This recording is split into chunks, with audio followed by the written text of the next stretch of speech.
तो next topic जो हमारा है वो है कि factors affecting value of delta.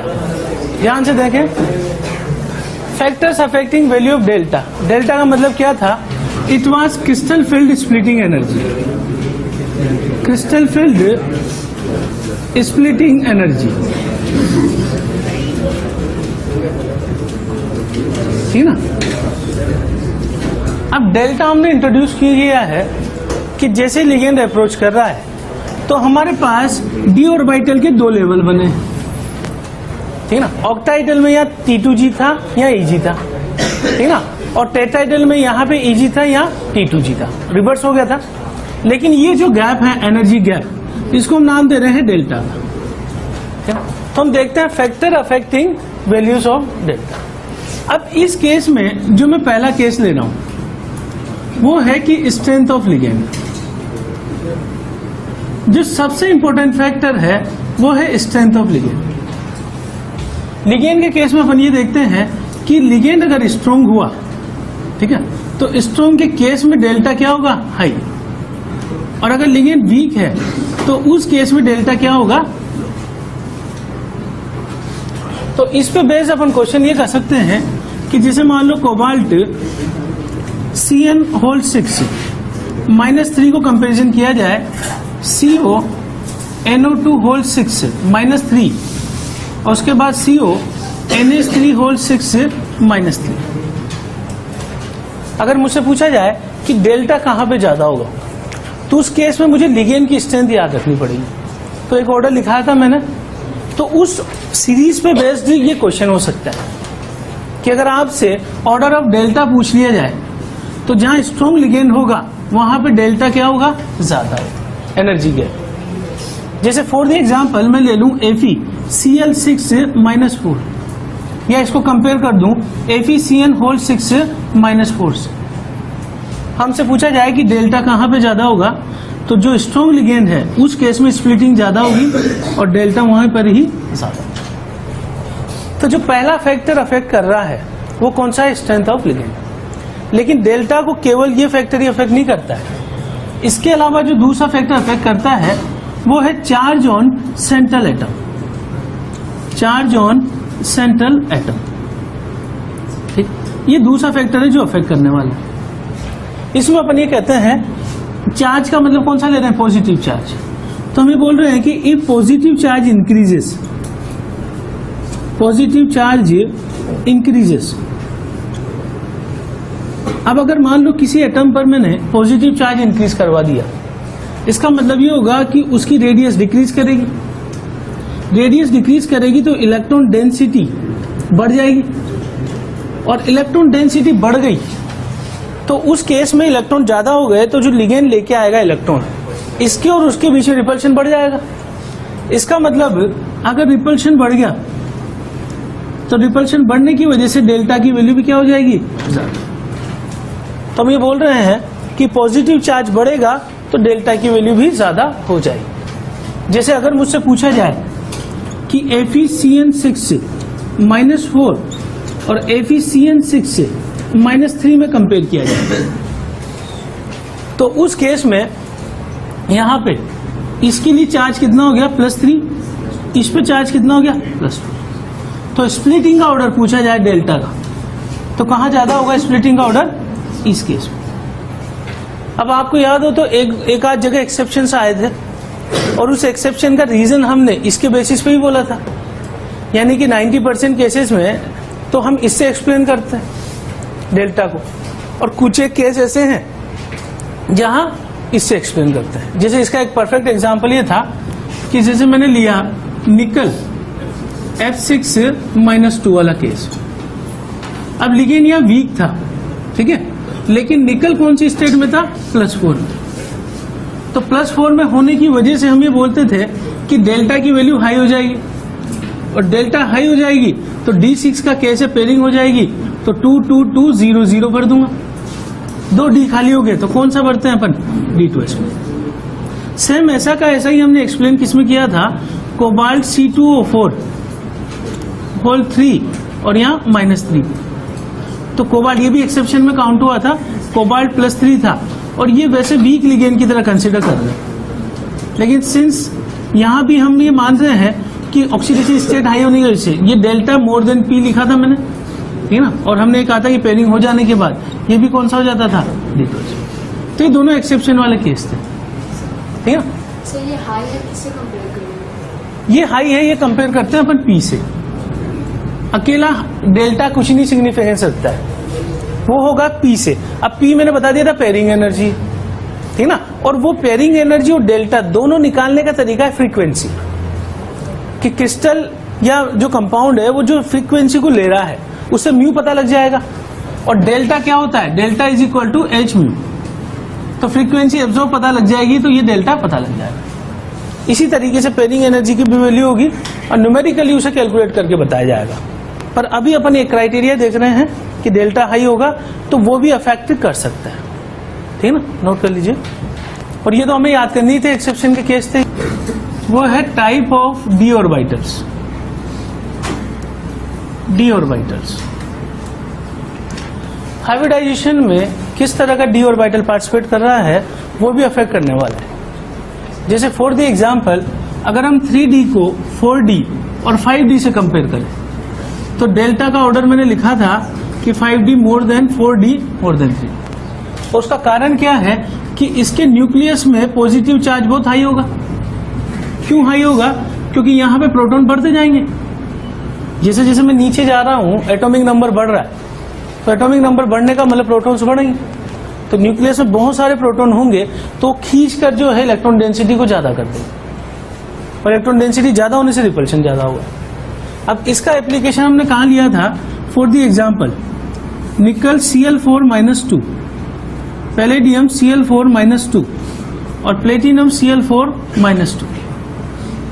इन तीनों को मैं कंपेयर करूं तो निकल के केस में 3D8 था और वीक लिगेंड है, ठीक है ना, तो no pairing will take place, और हमने हाइब्रिडाइजेशन क्या लिखा था इसका? sp2।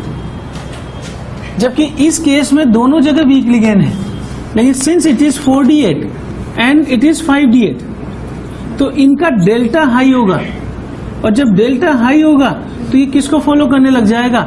DsP2 को, यानी स्क्वायर प्लेनर को। ये सब एग्जाम्पल अपन पहले ले चुके हैं, ठीक है ना, मैं इनको सिर्फ समराइज कर रहा हूं एक तरह से, ठीक है ना, कि हमें पता लग जाए कि कौन कौन से फैक्टर इसके लिए रेस्पॉन्सिबल है। ये तीसरा फैक्टर है टाइप ऑफ डी ऑर्बिटल। पहला कौन सा है? लिगेंड। दूसरा कौन सा है? ऑक्सीडेशन स्टेट, तो वो भी डेल्टा को बढ़ा सकता है। और तीसरा फैक्टर है टाइप ऑफ डी ऑर्बिटल, ठीक, वो है टाइप ऑफ हाइब्रिडाइजेशन।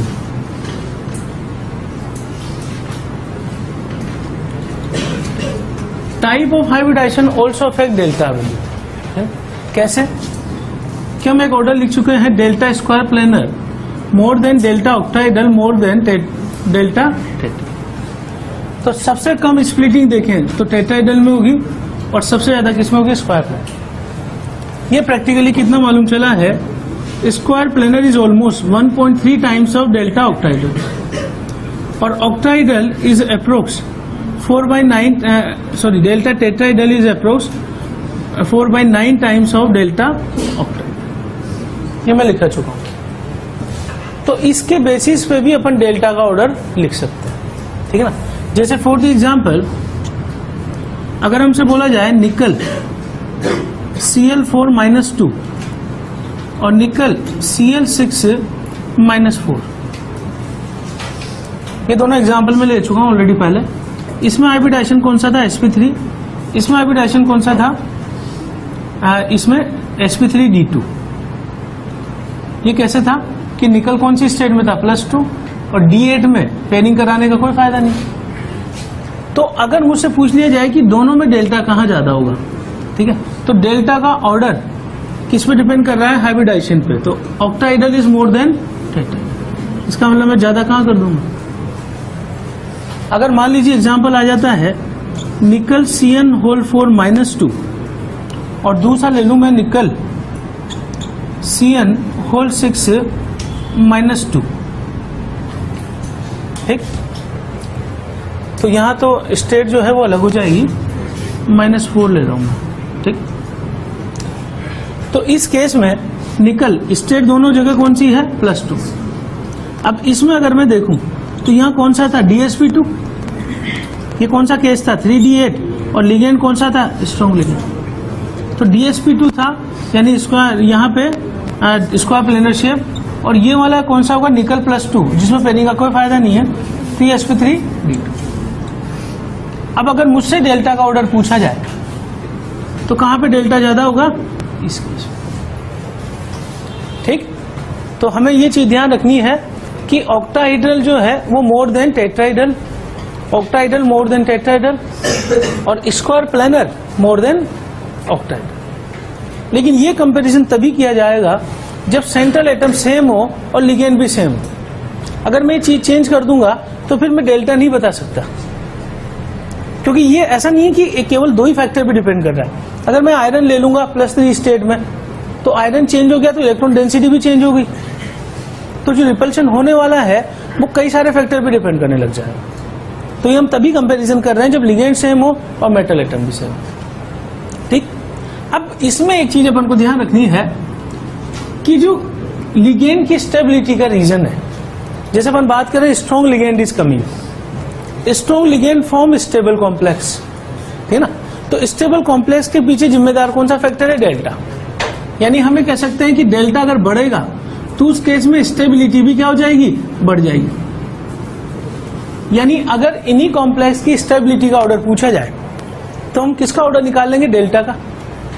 और जो डेल्टा का ऑर्डर आएगा उसी को हम किसका ऑर्डर बोल देंगे? स्टेबिलिटी का, ठीक ना। तो 4 फैक्टर है स्टेबल करने के पीछे। पहला है लिगेंड की स्ट्रेंथ, स्ट्रॉन्ग लिगेंड आएगा तो स्टेबल बनाएगा। मेटल का ऑक्सीडेशन स्टेट ज्यादा होगा, स्टेबल बनाएगा, ठीक ना। तीसरा फैक्टर है अपना डी ऑर्बिटल। तो डी ऑर्बिटल अगर मान लो इस केस में जैसे मान लो F5D है तो डेल्टा की वैल्यू ज्यादा करके स्टेबल कर देगा।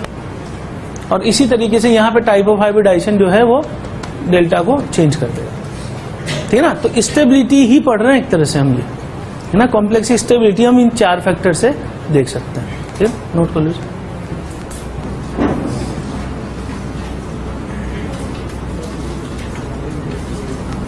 मेटल कार्बोनिल हम किस फॉर्मूले को बोलते हैं?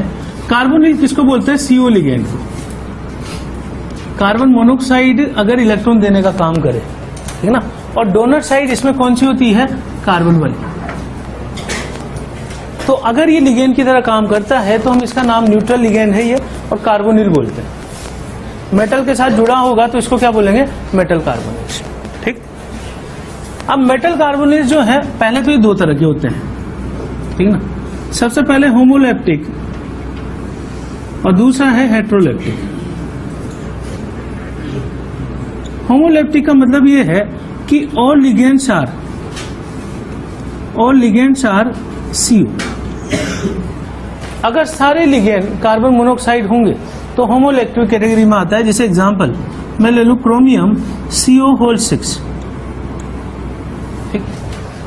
और अगर लिगेंड्स डिफरेंट भी हो, all ligands are not CO, all ligands are not CO। इसका मतलब दूसरे लिगेंड भी हो सकते हैं वहां पे, ठीक है ना। जैसे मान लो मैं ले लेता हूं कि Fe जो है मैं यहां पे ले लूं CO4 और H2O2, मान लीजिए इस तरीके से ले लेता हूं। तो इस केस में दूसरे तरह के लिगेंड भी पड़े होंगे अगर कंपाउंड के अंदर, तो उसको हम वर्ड यूज करेंगे हेट्रोलेप्टिक। और सारे अगर लिगेंड यही होंगे तो वो होंगे होमोलेप्टिक, ठीक।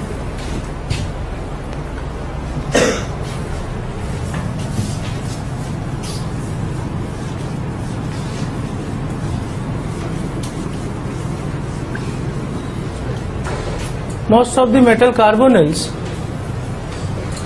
follow EAN rule। EAN rule हम पढ़ चुके हैं सिडविक वाला।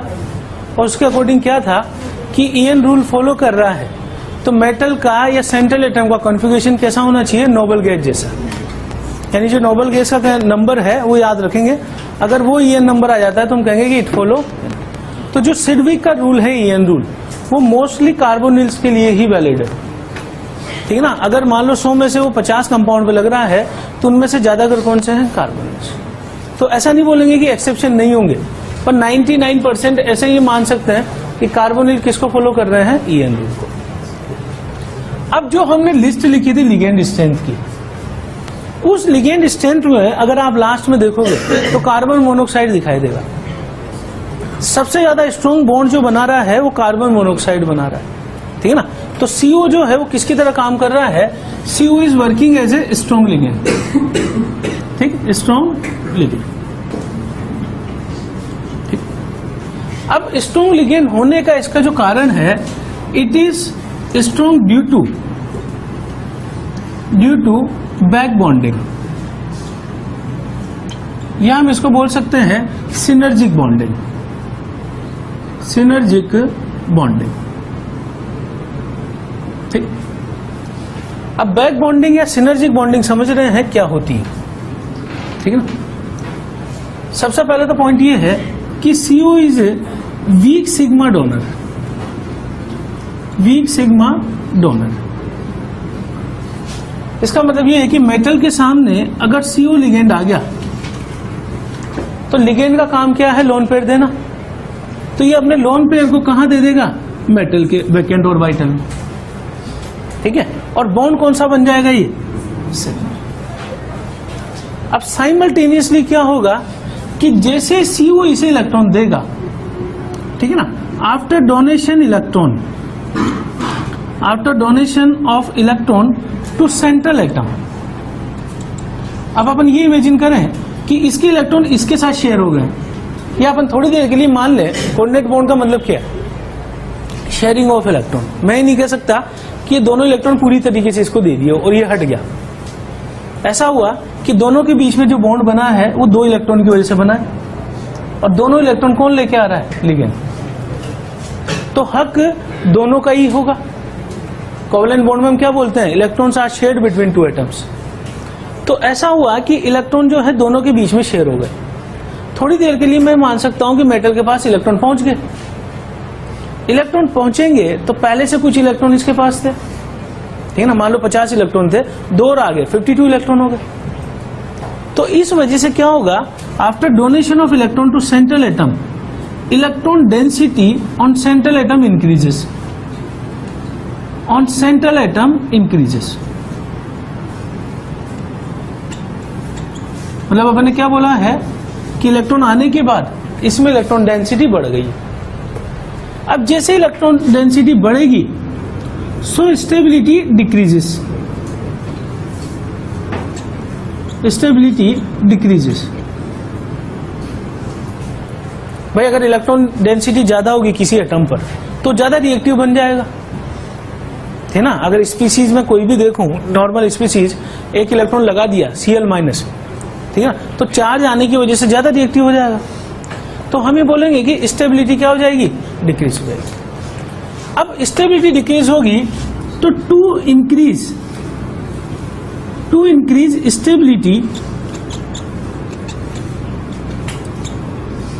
Stability, metal atom will share its electron again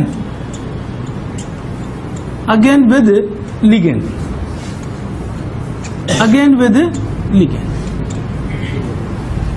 यानी ये ऐसा केस है कि इलेक्ट्रॉन देके CO गया, सेंट्रल एटम पे इलेक्ट्रॉन बढ़ गए, ठीक है ना। तो ये क्या कर रहा है कि उन इलेक्ट्रॉनों को वापस किसे देने की कोशिश कर रहा है, लिगेंड को। अब लिगेंड को अगर ये इलेक्ट्रॉन वापस देगा तो मेटल CO, ये सिग्मा बॉन्ड बन चुका था, और ये इलेक्ट्रॉन इसे वापस देगा तो मैं इसको ऐसे बना दूं इस तरीके से। ये जो ऊपर में बॉन्ड बना रहा हूं इसी को हम क्या बोलते हैं, बैक बॉन्ड। जब वापस बॉन्ड बन रहा है तो हम उसको क्या बोल रहे हैं, बैक बॉन्ड।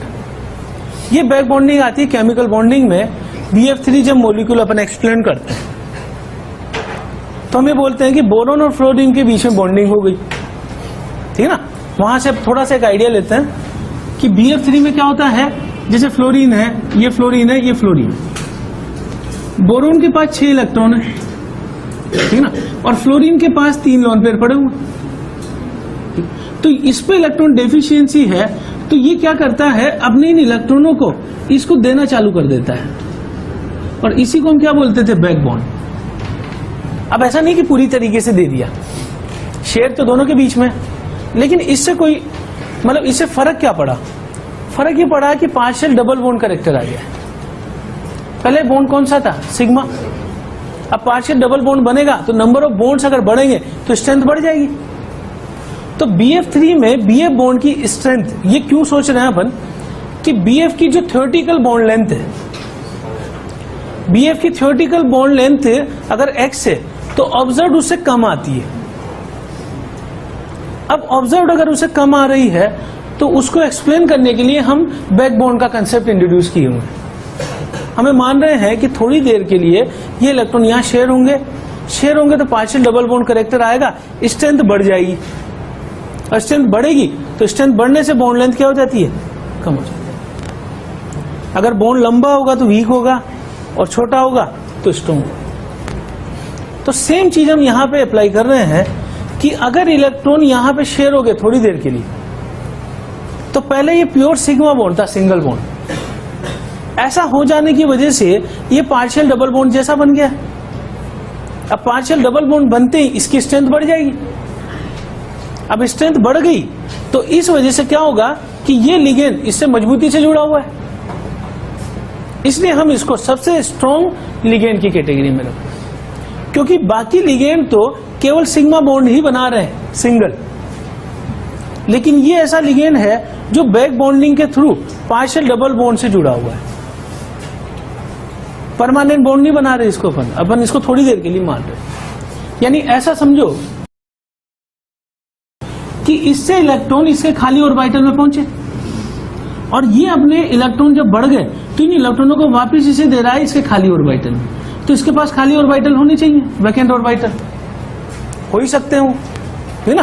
तो this is called as back donation, और बैक डोनेशन को हम क्या बोल रहे हैं, सिनर्जिक बॉन्डिंग, है ना। अब हम ये देखेंगे कि सिनर्जिक बॉन्डिंग से इस पूरे स्ट्रक्चर पे क्या क्या फर्क पड़ रहा है, ठीक है ना, नोट करो इसे। और CO लिगेंड में ये सिग्मा बॉन्ड बना और इनके बीच में ये बैक बॉन्ड बन गया। अब हम ये बोल रहे हैं due to back bond,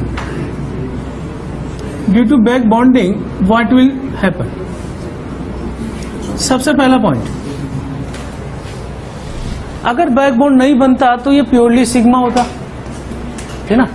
back bond बन जाने की वजह से क्या होगा, इसमें पार्शियल डबल बॉन्ड कैरेक्टर आ जाएगा, ठीक है ना।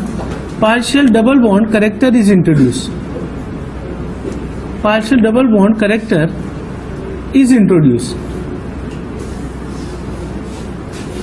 अब बताइए, पार्शियल डबल बॉन्ड कैरेक्टर आ जाने से क्या होगा कि पार्शियल डबल, इसकी strength, metal carbon strength increases.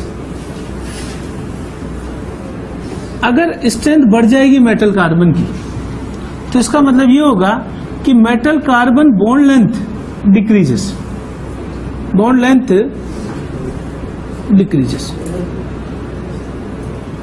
समझ गया तो। अब ये डिक्रीज करेगी, जैसे थ्योरेटिकल बॉन्ड लेंथ जो है वो होनी चाहिए, चलो उसको अपन बाद में लिखते हैं। तो metal carbon bond length decreases, ये तो एक ये हुआ, मतलब ये लेंथ कम हो गई। कौन सी लेंथ कम हो गई, ये वाली। अब बैक बॉन्ड की वजह से क्या हुआ, इलेक्ट्रॉन इसके पास पहुंचे, तो इलेक्ट्रॉन इसके पास किस में पहुंचेंगे, खाली ऑर्बिटल में।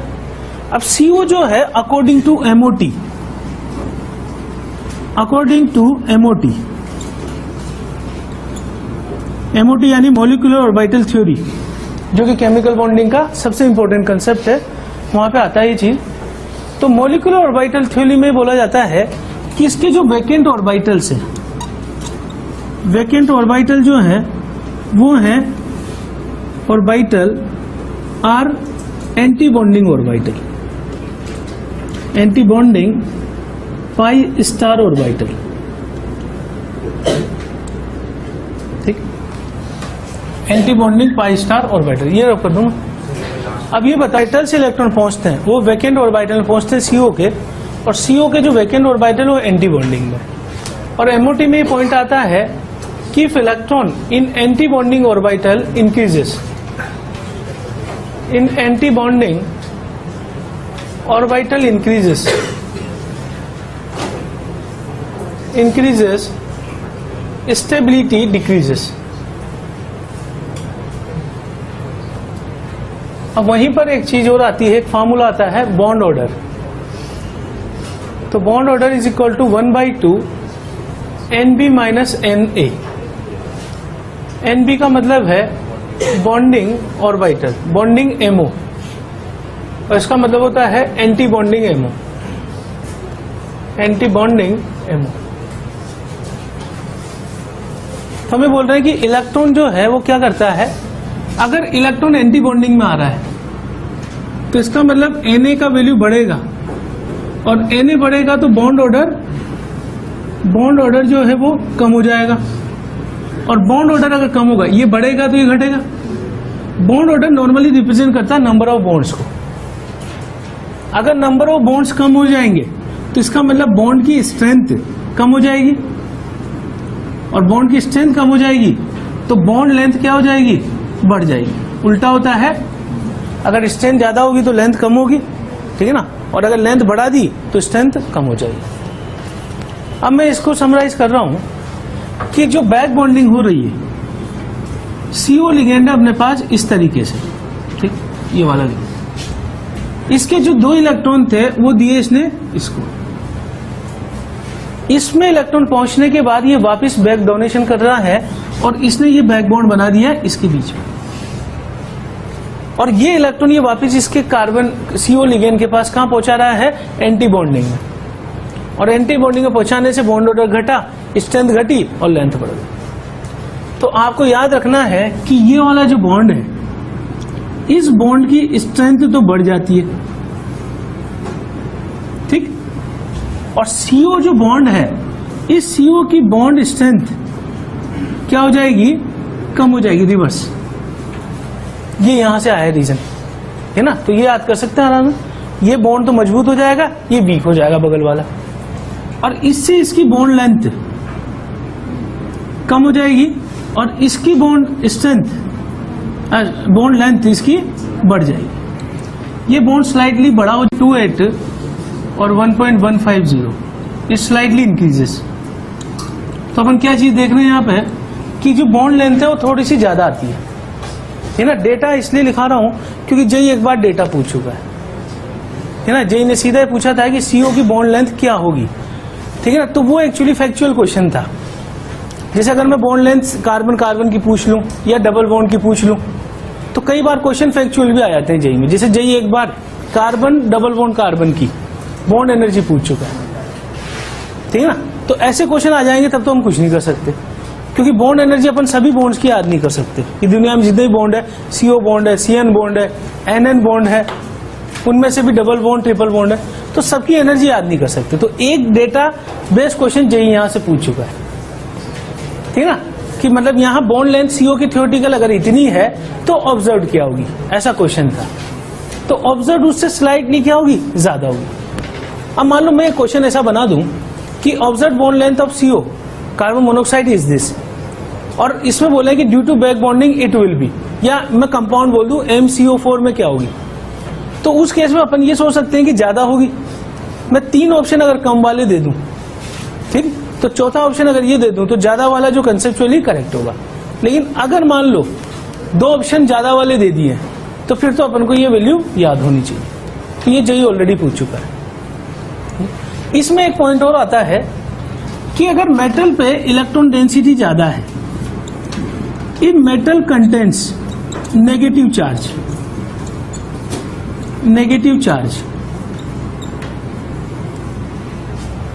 अगर मेटल पे किसी तरीके से नेगेटिव चार्ज आ गया तो ये नेगेटिव चार्ज करने की वजह से ये बैक बॉन्डिंग ज्यादा शो करेगा, ठीक है ना। अगर बैक बॉन्डिंग ज्यादा शो करेगा, इस केस में just if metal contains positive charge, ठीक, तो उस केस में ये होगा कि यहां पे एक मिनट नोट कर लो, मैं थोड़ा सा रिकॉल कर लेता हूँ चीजें, नोट कर लो इसको कि if negative charge on metal atom increases, ठीक, तो उस केस में ये होगा कि नेगेटिव चार्ज बढ़ने पर बैक बॉन्डिंग इंक्रीजेस।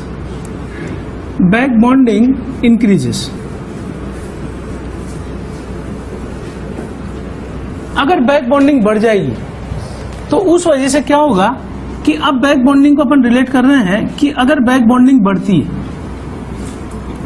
तो इसका क्या क्या फर्क पड़ेगा। अगर बैक बॉन्डिंग बढ़ी, ठीक है, तो उससे क्या होगा कि बैक बॉन्डिंग बढ़ने पे स्ट्रेंथ बढ़ जाएगी और इसकी स्ट्रेंथ क्या हो जाएगी, कम हो जाएगी, तो इसकी लेंथ बढ़ जाएगी और इसकी लेंथ कम हो जाएगी। तो मैं कंक्लूजन इसका लिख रहा हूं कि अगर बैक बॉन्डिंग बढ़ी तो कंक्लूजन ये है कि मेटल कार्बन स्ट्रेंथ इंक्रीजेस और मेटल कार्बन लेंथ जो है वो डिक्रीजेस। और उसके बाद दूसरा उधर इफेक्ट देखें कि CO स्ट्रेंथ डिक्रीजेस और CO लेंथ जो है वो क्या होगी, इंक्रीजेस। तो यहां से अगर मुझे पता लग जाए कि बैक बॉन्डिंग कहां पर ज्यादा है तो मैं ये चारों में से कोई भी आंसर दे सकता हूं। यहां से जेई ने एक क्वेश्चन पूछा हुआ है, क्वेश्चन कौन सा था, ये वाला, ठीक है ना। तो इस क्वेश्चन में जो है ये पूछा था कि CO लेंथ का ऑर्डर बताइए। अब CO लेंथ का ऑर्डर अगर मुझे बताना है तो मैं सबसे पहले देखूं कि यहाँ मेटल कौन सी स्टेट में है, -1, यहाँ कौन सी स्टेट में है, 0, यहाँ कौन सी स्टेट में है, +1। तो हम इसको किस फैक्टर से देख रहे हैं कि अगर नेगेटिव चार्ज बढ़ गया है तो इस पे नेगेटिव चार्ज बढ़ते ही इसकी स्टेबिलिटी क्या हो जाएगी, कम हो जाएगी, और स्टेबिलिटी बढ़ाने के लिए वो क्या करेगा, इधर इलेक्ट्रॉन ज्यादा देने लग जाएगा। बैक बॉन्डिंग का जो बेसिक था वो क्या था कि कार्बन से इलेक्ट्रॉन इधर पहुंचे, जैसे ही इलेक्ट्रॉन यहां पहुंचे तो इसके पास इलेक्ट्रॉन डेंसिटी बढ़ी, उसको कम करने के लिए ये बैक डोनेशन कर रहा है और फिर बैक डोनेशन की वजह से स्ट्रेंथ बढ़ी और ये घटी। अगर मैं ये बोल रहा हूं कि नेगेटिव चार्ज मेटल एटम पे बढ़ गया, इसका मतलब बैक डोनेशन की टेंडेंसी बढ़ जाएगी तो बैक बॉन्डिंग इंक्रीजेस, और बैक बॉन्डिंग हो जाएगी, बढ़ जाएगी तो स्ट्रेंथ इसकी बढ़ेगी और इसकी। तो अब अगर मुझे ये ऑर्डर पता लग जाए तो इन चारों में से कोई भी ऑर्डर बता सकता हूं मैं। जैसे अगर मुझसे पूछ लिया जाए इसी एग्जाम्पल में कि बैक बॉन्डिंग सबसे ज्यादा कहां है, बैक बॉन्डिंग का ऑर्डर, बैक बॉन्डिंग ऑर्डर बताइए सबसे ज्यादा कहां पे होगा बैक बॉन्डिंग। यहाँ -1 चार्ज है तो यहां ज्यादा होगा, उसके बाद सेकंड नंबर ये, थर्ड नंबर। अब अगर बैक बॉन्डिंग का ऑर्डर पता लग गया है तो आप ये चारों निकाल सकते हो। जो बैक बॉन्डिंग का ऑर्डर होगा सेम वही ऑर्डर क्या होगा, metal carbon length strength, sorry, और लेंथ का क्या हो जाएगा, उल्टा। अगर मैं बोलूं कि इसमें CO की लेंथ का ऑर्डर क्या होगा तो ये स्ट्रेंथ ज्यादा होगी। अगर बैक बॉन्डिंग ज्यादा होगी तो कार्बन CO लेंथ भी ज्यादा होगी, इसका मतलब CO लेंथ पूछेगा तो सेम ही ऑर्डर आएगा, बोलो। और अगर मान लो स्ट्रेंथ का पूछ ले तो फिर उल्टा ऑर्डर हो जाएगा, ठीक है। तो इस साइन को ध्यान रखना अपन को, ये बढ़ेगा तो स्ट्रेंथ भी बढ़ेगी मेटल कार्बन की, लेकिन CO स्ट्रेंथ कम होगी, और स्ट्रेंथ कम होगी तो लेंथ क्या होगी। तो जेई ने जब क्वेश्चन पूछा था तो CO लेंथ पे पूछा, कर लेंगे इसको सॉल्व, है ना। अब इसके अलावा ये बाकी चीजें भी पूछी जा सकती, नोट कर लो फटाफट। एग्जाम्पल CrCO होल 6, हमसे इसमें पूछा जाए कि EN नंबर क्या होगा। अच्छा, इन मेटल कार्बोनिल में आप देख सकते हो कि वेनेडियम पे -1 स्टेट, तो केवल कॉम्प्लेक्स ही ऐसे हैं जिनमें मेटल एटम माइनस स्टेट में भी रह सकता है, कि ट्रांजिशन मेटल में पॉइंट आएगा कि नॉर्मली तो मेटल एटम कौन सी स्टेट को एक्वायर करते हैं, पॉजिटिव, लेकिन कॉम्प्लेक्स ऐसी चीज है कि जिसमें नेगेटिव को भी एक्वायर कर सकते हैं। ये एग्जाम्पल दिखाया जाए। EN नंबर निकालें अपन इसका, क्रोमियम का 24 प्लस CO लिगेंड कितना देगा, 2, तो ये कितने इलेक्ट्रॉन दे रहा है, 2 × 6, टोटल कितना हो गया, 36। तो इनर्ट गेज जैसा हो गया, तो EN रूल को फॉलो कर रहा है। अब अगर मान लो मैं वेनेडियम CO होल 6 लेता हूं और मैं वेनेडियम CO6 -1 लेता हूं, तो ये EN रूल को फॉलो करेगा, सही है? यानी कि EN रूल को फॉलो करेगा, तो अगर यहां से ये बन रहा है तो ये इलेक्ट्रॉन ले रहा है। इलेक्ट्रॉन देने को ऑक्सीडेशन बोलते हैं और लेने को रिडक्शन बोलते हैं। तो it attains stability by reduction. तो अगर मान लो ये लाइन आ जाए कि ये स्टेबिलिटी कैसे लेगा, तो बाय रिडक्शन, क्योंकि इलेक्ट्रॉन लेके कैसा बन गया है, इनर्ट गैस जैसा। ये निकाल सकते हो आप EN नंबर इसके लिए।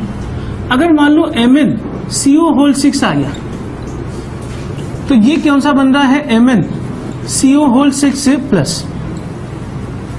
अगर EN नंबर इसका कैलकुलेट करें तो ये 25 atomic number plus 1 charge -1 plus 6 × 2 कितना हो गया, 36। तो जो सिडविक का EN रूल था वो क्या बोलता था कि अगर मेटल एटम ने अगर EN नंबर किसके जैसा कर लिया, इनर्ट गैस जैसा, तो उसकी स्टेबिलिटी बढ़ गई। ये वाला पॉइंट्स थे मैं केमिकल बॉन्डिंग से, जिसमें पहला कंसेप्ट आता है लुईस कंसेप्ट, जो ये बोलता है कि अगर बॉन्डिंग हो रही है तो हर एलिमेंट किसके जैसा बनना चाह रहा है, इनर्ट गैस जैसा। तो यही सेम रूल ये है, ये बॉन्डिंग के बाद किसके जैसा बनना चाह रहा है, इनर्ट गैस। तो इसका मतलब इसका EN नंबर निकालूंगा मैं तो ज्यादा आएगा। तो ये इलेक्ट्रॉन लूज करके इसमें बदल रहा है। तो इलेक्ट्रॉन अगर लूज करके इसमें बदल रहा है तो इसका मतलब यहां पे ये प्रोसेस क्या हो रहा है, ऑक्सीडेशन। तो this compound attains stability by reduction while this compound attains stability by oxidation, है ना। ये चीज हम कह सकते हैं। एक इंपॉर्टेंट बात यह है कि CN- और CO में कंपेयर करें तो बैक बॉन्डिंग का जो ऑर्डर होगा वो ज्यादा होगा CO में। अब इसको मैं एक्सप्लेन कर रहा हूं कि ऐसा क्यों है। कारण ये है कि मेटल और CN- हुआ तो बॉन्डिंग बनने के बाद जब इलेक्ट्रॉन ये वापस भेजेगा इसके पास, तो यहां पर नेगेटिव चार्ज की वजह से ये क्या करेगा, रिपल्शन। इसका मतलब बैक बॉन्डिंग की टेंडेंसी ज्यादा किसमें होगी, CO, वो न्यूट्रल है। जबकि CN- अगर हुआ तो सिग्मा डोनेशन के बाद सेम चीज अगर होने जा रही है तो इलेक्ट्रॉन ये इसके पास पहुंचाएगा, तो ऑलरेडी इसके पास नेगेटिव चार्ज, और नेगेटिव चार्ज की वजह से दोनों में क्या होने लग जाएगा, रिपल्शन। तो बैक बॉन्डिंग की टेंडेंसी किसमें ज्यादा है, CO में मोर देन CN-। नोट करो फटाफट।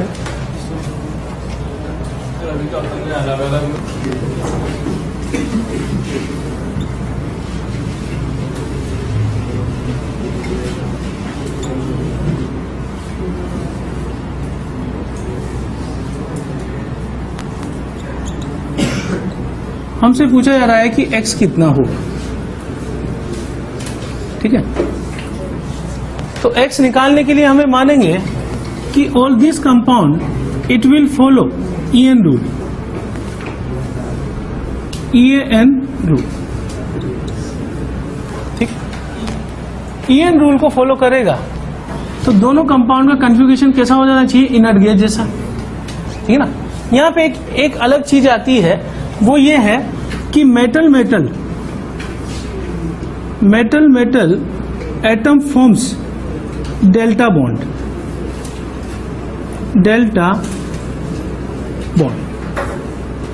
यानी जहां भी मेटल जुड़े हुए हैं उनके बीच में बॉन्ड हम कौन सा मानते हैं, डेल्टा।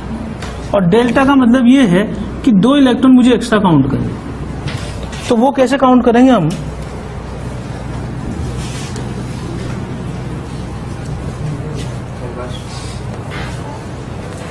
जैसे मान लो मैं पहले लेता हूं Mn2CO(X), मुझे X निकालना है।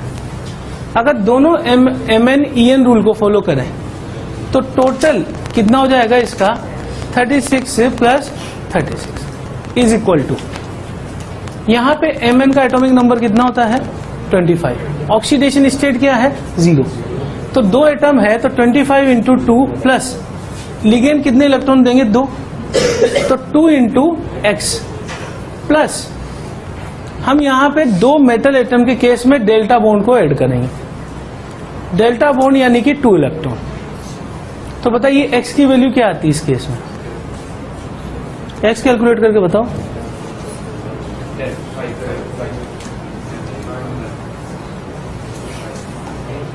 10। 10. तो मतलब ये एक रिवर्स अप्रोच कर रहा हूं मैं कि कंपाउंड तो मैं पता है कि Mn2 क्या होता है, CO10। तो मैं उल्टा पूछ लेता कि does it follow EN rule और नॉट, ठीक है ना। तो मैंने एज्यूमशन मान के उल्टा कर दिया। तो ये कंपाउंड और इसका स्ट्रक्चर बता रहा हूं कैसे होगा। 2 MnM बना देंगे, इनके बीच में बॉन्ड बना दिया। मेटल मेटल में जो बॉन्ड है उसको क्या नाम दे दिया, डेल्टा।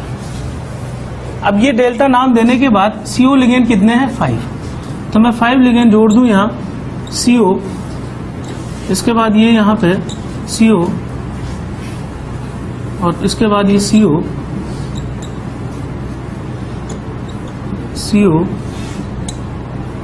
ये इसका स्ट्रक्चर होगा। अब स्ट्रक्चर में आप ये देख लो, अगर स्ट्रक्चर याद है अपन को तो हम इससे भी एन रूल कैलकुलेट करवा सकते हैं। कैसे, ये देख लो। Mn के पास कितने इलेक्ट्रॉन है, 25। डेल्टा बॉन्ड को इक्वली डिवाइड कर देंगे तो एक एक इलेक्ट्रॉन दोनों के इसमें हिस्से में आएगा। 25 एक कंट्रीब्यूशन यहां से मानू, और ये कितने कितने इलेक्ट्रॉन लेके आ रहे हैं, तो टोटल कितने हो गए इसके आसपास, 10 + 1 11, 11 + 25 कितना हो गया, 36। तो मैं रिवर्स अप्रोच करा रहा हूं। ये स्ट्रक्चर तो पता है हमें, और इस स्ट्रक्चर के बेसिस पे अपन ये बोल रहे हैं कि EN रूल फॉलो करता है कि नहीं करता है। अब मैंने एज्यूमशन उल्टा कर लिया कि इट फॉलोज EN रूल, तो मुझे x निकालना है।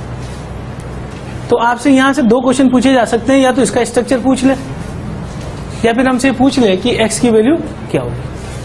अब वो निकालने के लिए अपन ने क्या चीज कैलकुलेट करी है कि हमने ये एज्यूम किया है कि दोनों के बीच में कौन सा बॉन्ड होता है, डेल्टा, और हर एक में डेल्टा बॉन्ड जोड़ना है जिसका कंट्रीब्यूशन कितना मानेंगे, 2।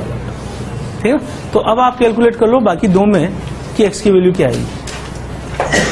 इसमें EN रूल फॉलो करा दें अपन, तो 2 × 36 इज इक्वल टू इसका एटॉमिक नंबर 2 × 27 प्लस x यहाँ पे लिगेंड है x × 2 प्लस डेल्टा बॉन्ड जोड़ दिया मैंने 2 इलेक्ट्रॉन, तो x की वैल्यू कितनी आ गई यहाँ पे, 8। अब इसका स्ट्रक्चर कैसे होगा, CO के साथ में यहाँ जोड़ दूं, ये CO लिगेंड, ये CO लिगेंड, उसके बाद ये CO 2 यहाँ हो गए हैं, 6 मुझे कंबाइन करने हैं, CO CO CO CO।